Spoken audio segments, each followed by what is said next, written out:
senhores, todos bem? Sejam bem-vindos. Vamos resolver as questões, que foram exigidas na prova de investigador do último domingo, dia 13 de fevereiro de 2013, pela organizadora VUNESP. Tivemos várias alterações, muitas questões novas aqui, a lei nova de 2012, eles pediram, legal? Então vamos lá. Vamos conversar das questões de direito penal, depois a gente fala parte especial, depois fala legislação especial e, por último, processo penal, que tem muita coisa e você sabe que penal e processo penal é o carro-chefe do seu concurso, investigador da Polícia Civil. Beleza? Vamos lá? No que diz respeito ao conceito de crime, é correto afirmar que alternativa A é considerada como causa do crime ação ou omissão sem a qual o resultado não teria ocorrido, sendo a superveniência de causa relativamente independente, exclui a imputação do crime quando por si só produziu o resultado. Que troço é esse, senhores? Preste atenção. Você lembra que a gente conversa em sala de aula do nexo de causalidade? O que é um fato típico? É conduta, resultado, nexo e tipicidade. No nexo de causalidade é o elo que se estabelece entre a conduta e o resultado. Legal? Só que nós temos o quê? A primeira fase do nexo causal está no artigo 13, cabeça, caput. Chama-se teoria da equivalência dos antecedentes causais. O resultado que diz o 13 caput, leia no seu código, ó lá. O resultado de que depende a existência do crime somente é imputado a quem lhe deu causa, ponto. Considera-se causa toda ação ou omissão sem a qual o resultado não teria ocorrido, não é isso? Beleza, então equivalência dos antecedentes causais é um verdadeiro regresso ao infinito. Vamos lá, sabe o acidente, essa grande tragédia que tivemos aí? Então legal, em Santa Maria, na Boate Kiss, muito bem. O rapaz, ele acendeu aquele foguinho, pegou fogo em tudo, algumas pessoas morreram, muito bem. O cara que vendeu espuma, ele é causa? E o fabricante da espuma é causa? É claro que é. É um regresso infinito, pessoal. Chegamos a Adão e Eva, não é verdade? Então eles perguntaram exatamente isso. Eles colocaram o caput e a terceira fase do nexo, que é a superveniência de causa relativamente independente. A superveniência de causa relativamente independente exclui a imputação quando por si só produziu o resultado. Você lembra? Você tem no seu caderno isso. Olha só. Considera-se causa do crime ação ou omissão sem a qual o resultado não teria ocorrido. Beleza? Isso é equivalência dos antecedentes causais, vírgula. Sendo a superveniência de causa relativamente independente, exclui a imputação quando por si só produziu o resultado. Eles pegaram o 13 caput e o parágrafo 1º, copiaram e colaram. Você percebe que é texto de lei, né? Então vamos lá. Essa está correta. Alternativa B. Ao agente que tenha por lei obrigação de cuidado, proteção ou vigilância, não será imputado o crime se apenas omitiu-se, ainda que pudesse agir para evitar o resultado. O que eles colocaram? Não será imputado o crime. Não é uma verdade. Será imputado o crime. Você vai encontrar essa regra no artigo 13, parágrafo 2º do Código Penal. Você lembra que a gente conversou? A posição de garantidor. Posição de garantidor, eu sempre falo, senhores, a mãe assumiu a posição de garante. Que posição é essa? Dá o TT pro filho. Ela não dá o TT, ele morre por inanição. Sacou? Então ela vai responder por homicídio. Ela assumiu uma posição de garantidor. Não é? Artigo 13, parágrafo 2º. E ele está falando que não será imputado o crime. Na verdade, será imputado o crime. C. Se considera o crime tentado quando iniciada a preparação, esse não se consuma por circunstâncias alheias à vontade do agente. Hedionda essa questão. Por quê? Senhores, o iter criminis, quais são as fases? Cogitação, preparação, execução, consumação.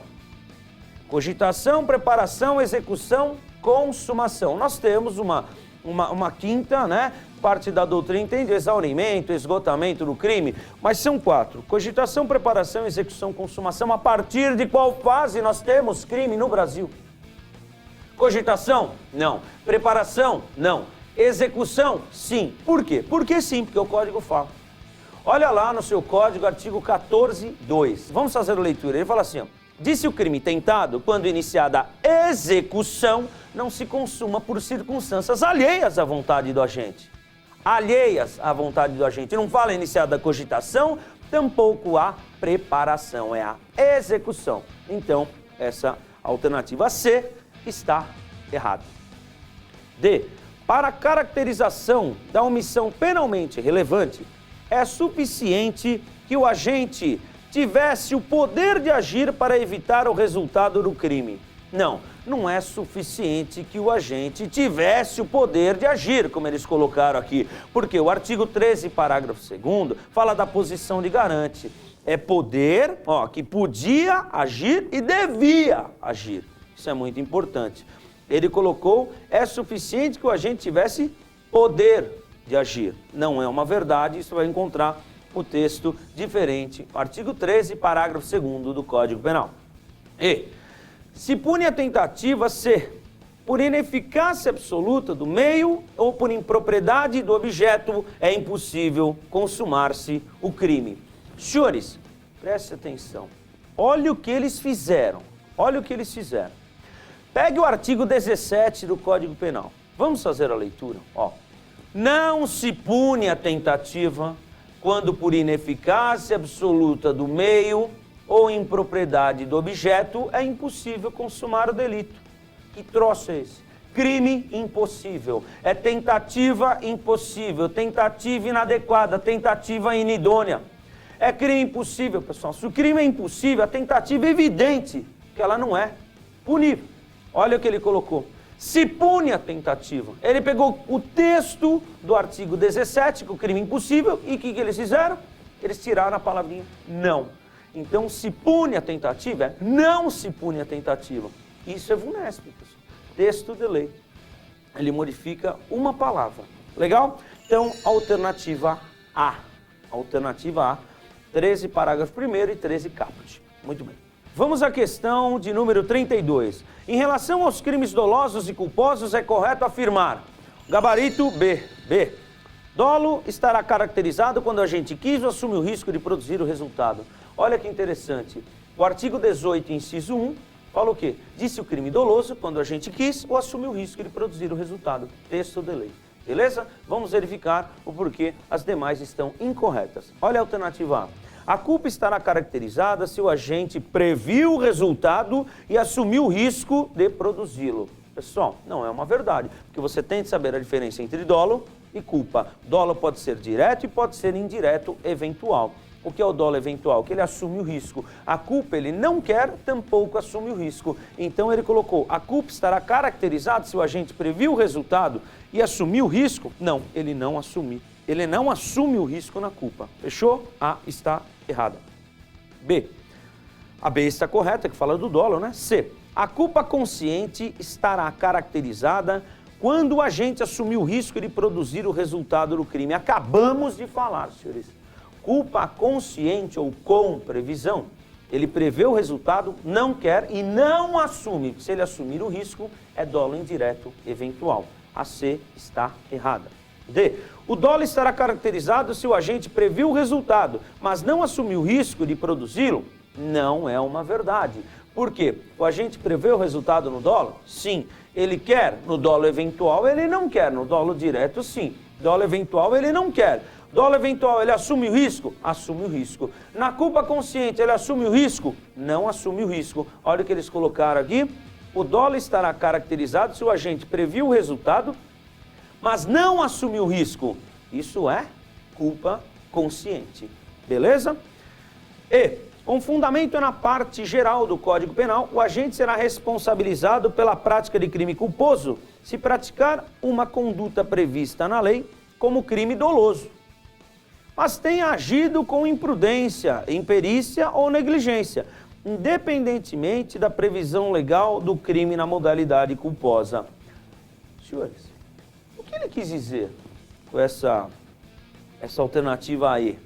Veja bem, o sujeito ele pratica um crime doloso e se ele agiu doloso no Código Penal, não é? Só que se ele agiu por imprudência, negligência ou imperícia, ele vai responder por crime culposo. Mas isso é possível? Pessoal, temos uma regra. A regra é o dolo no direito penal, não é verdade? Como é que eu sei se o legislador admite ou não a modalidade culposa? É fácil, ele coloca no texto de lei. Então, se ele colocou no texto de lei a modalidade culposa, admite a culpa. Se ele não colocou no texto de lei a modalidade culposa, não admite a culpa.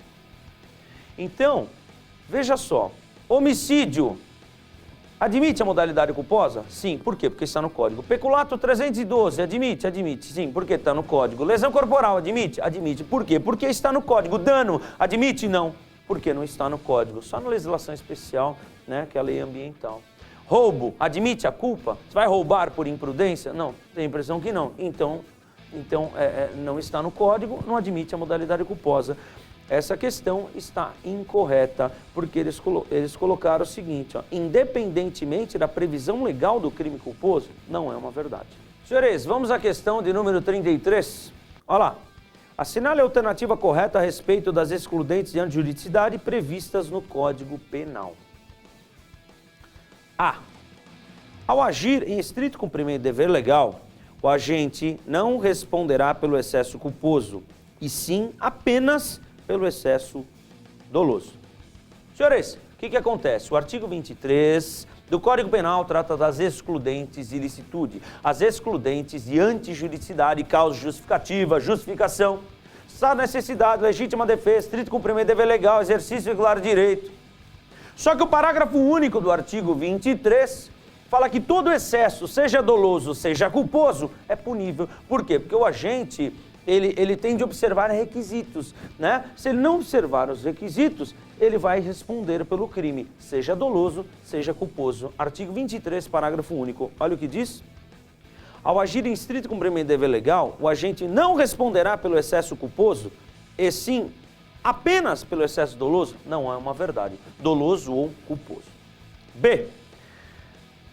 Considera-se estado de necessidade quem pratica o fato para salvar de perigo atual que provocou por sua vontade e podia de outro modo evitar, direito próprio ou alheio, cujo sacrifício nas circunstâncias não era razoável exigir-se.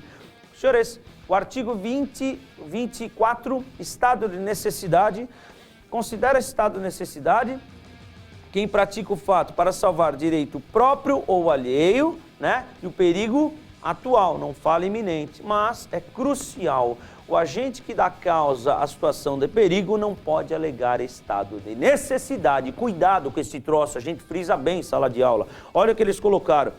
Que provocou por sua vontade? Não, por quê? Porque se o agente der causa à situação de perigo, ele não pode alegar estado de necessidade.